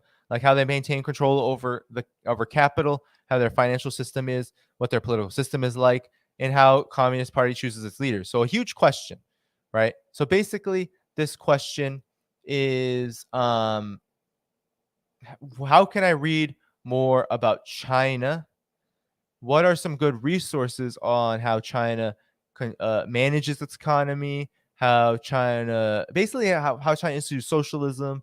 What are the political, economic characteristics of China's politics and rule? Right? This is a very good question. And it's a big one. It's a really big one. Number one, I will say, read Xi Jinping's speeches, read his works. I've read Governance of China, Volume 1, and I need to get Volume 2 and Volume 3. I would suggest that. But beyond books, I want to show you some resources from folks I really respect. And I have Connie Reed say Ben Norton, Carlos Erratica Desai. Yes, very good resources. Li Jingjing, another really good resource. So these are really good resources for understanding China indeed. But I'm going to give some new ones, okay? And some guides, some things that we can read that are easy to digest. So the first one is I'm just going to show you Chow Collective's introduction study guide with socialism with Chinese characteristics, okay? So here it is. So it's a guide. It's a bunch of articles. I'm not going to read the whole thing, but here you see the table of contents, introduction and summary, the theory, so concepts of Marxism, Leninism, socialism with Chinese characteristics, and then the practice, historical condition of China, constitution, key political institutions, how it works, Communist Party of China structure and processes, and then notable achievements, how it's been able to do that, and then some news sources to boot. So this is a good beginner resource, okay? So this is a good resource. All right.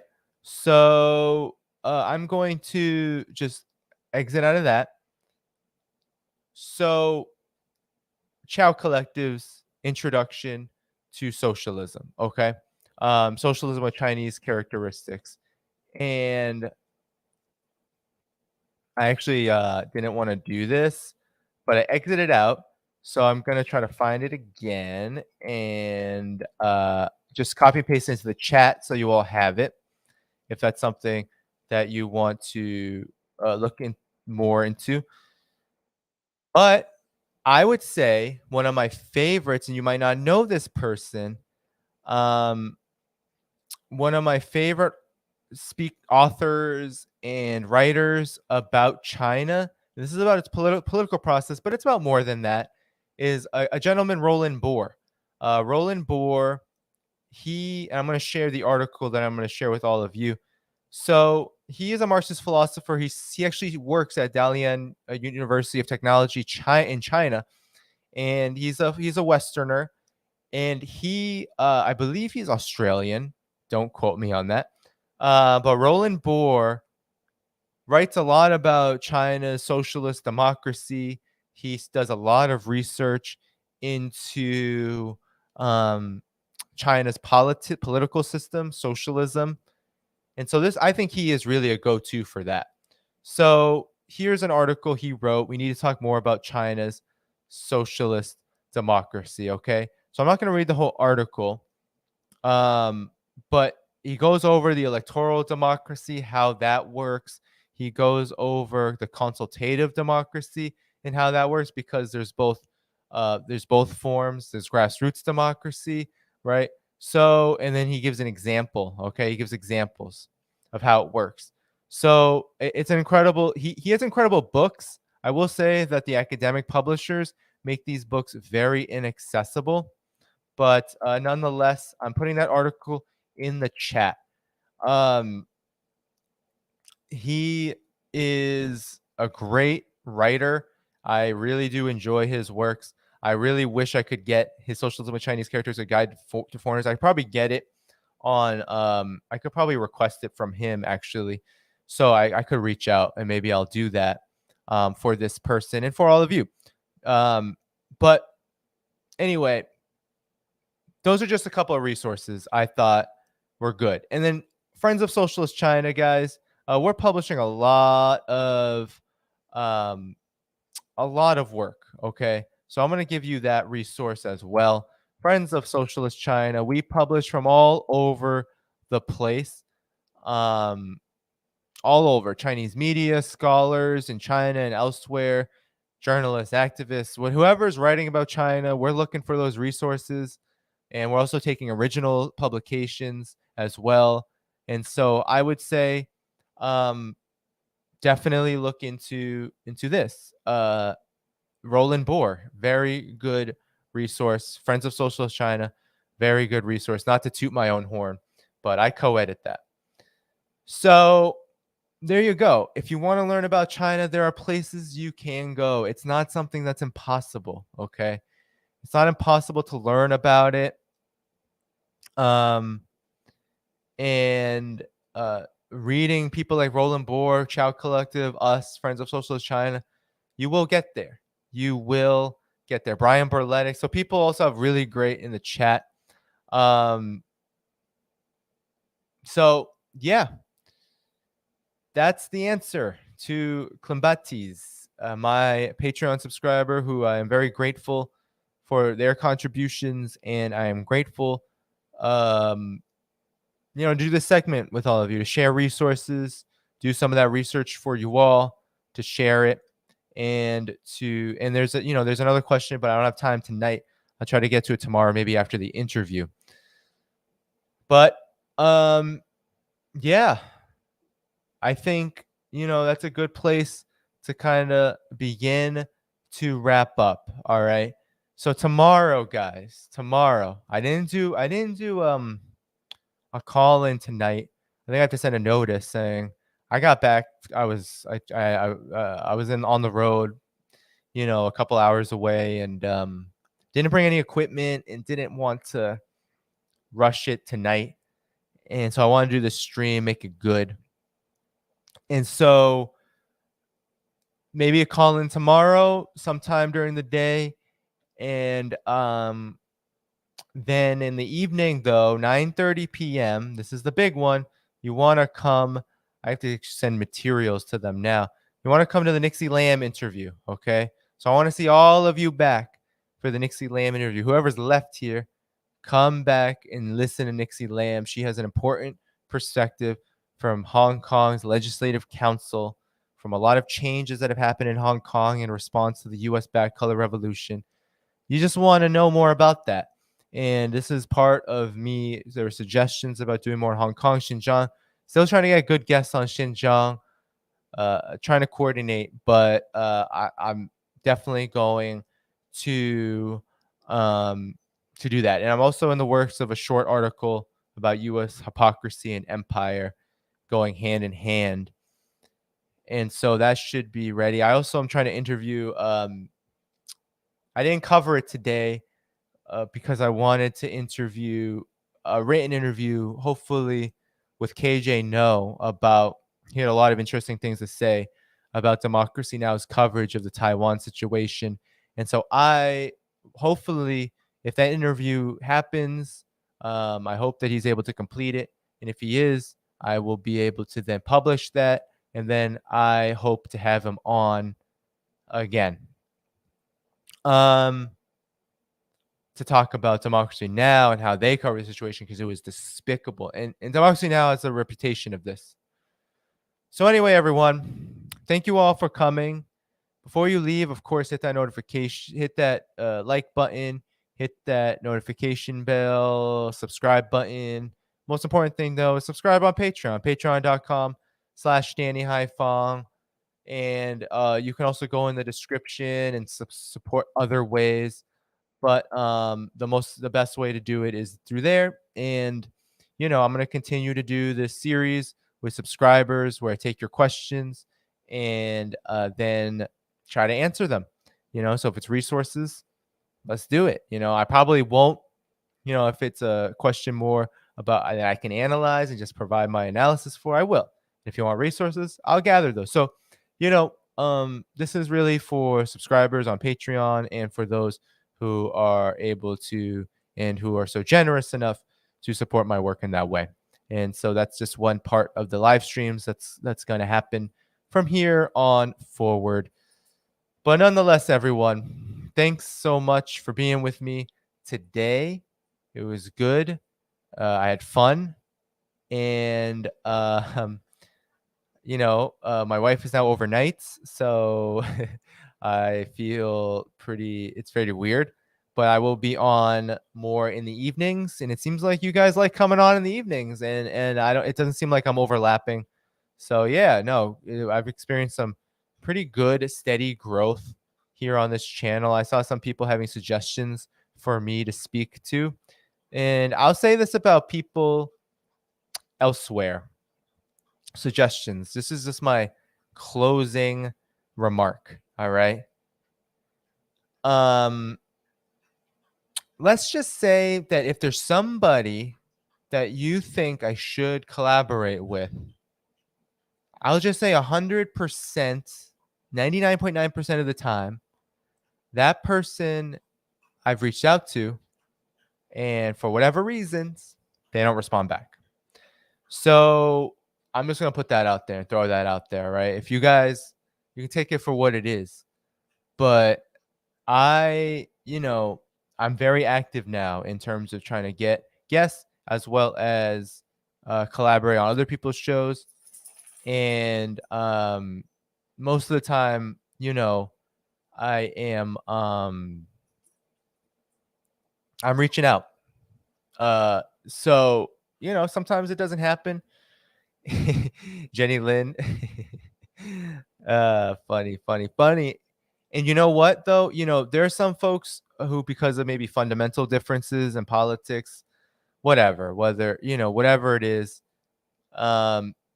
perhaps that's there are reasons for that. I really do appreciate those folks who have stuck with me, to work together on things we do agree upon.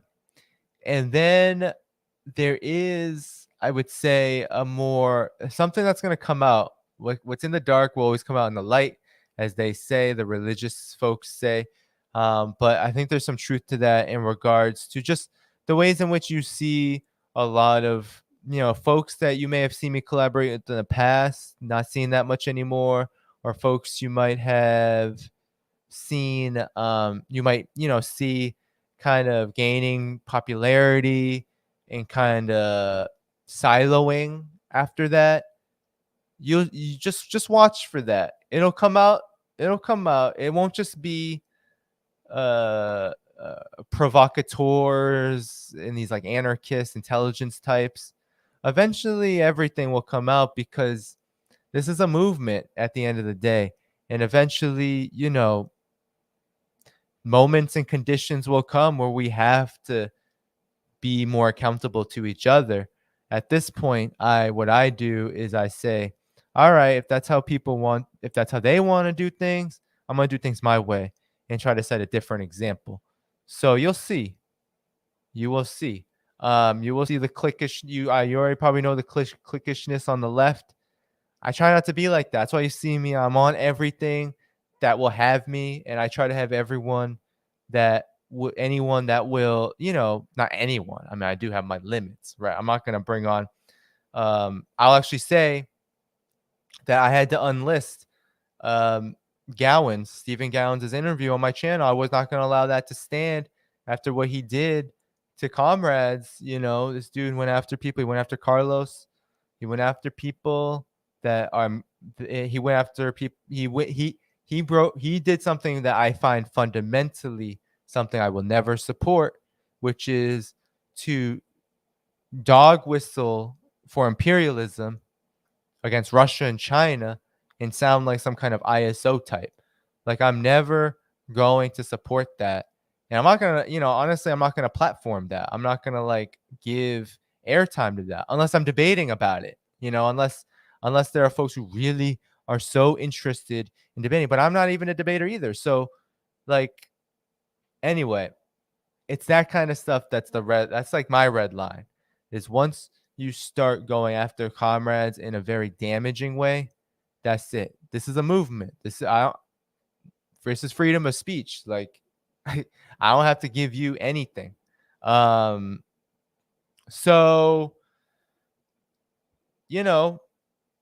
Stephen Gowans, I used to respect his work. I've reviewed his book on Israel. Then he did this thing, like he did this 180 turn. I have a lot of comrades, Canadian comrades, anti-imperialist comrades. And, it's just unacceptable to me. You can't do that. You can't do that to Carlos Martinez, who I work with, Friends of Socialist China, among other things, co-founded No Cold War with them. If you have a disagreement with them, you come correct and you do a true explanation. You don't go Cold War McCarthyism, right?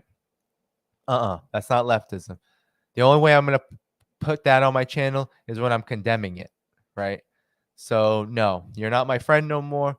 So next time I talk about it, it'll be to criticize, and it will be, to give air to what is being suffocated by this, by this turn that a lot of people on the so-called left made, especially during the Russia special military operation. So anyway, you'll see things happen, but I'm going to keep going the way I'm going, right?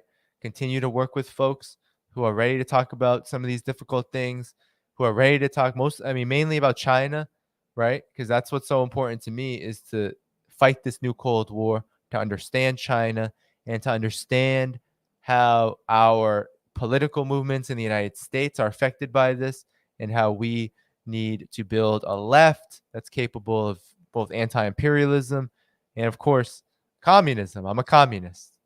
So anyway, everybody, I do have to go. This was good. Of course, on your way out, do all the good stuff like liking and sharing of the playback, subscribing to the channel, and then last call, patreon.com/DannyHaiFong. Best way to support this work. Appreciate you all coming out, and I will see you again tomorrow night Remember, I'm gonna go so far as to share the link now because I want to see you all boost. I want you to boost Nixie for me, please. Please boost her. It's in the chat. In the chat, I see 240 still people left in the chat. All right. The YouTube link, hit the whatever you need to do to be waiting or whatever, notify me, all of that. Make sure you are there tomorrow night, 9:30 p.m. Eastern. You want to hear Nixie Lamb's you want to hear what she has to say about Hong Kong. She is someone that comrades have recommended to me. She is someone who is all about, maintaining China's territorial integrity. And she will give, I think, an educational session on politics in Hong Kong. All right, everyone. Bye-bye. See you tomorrow.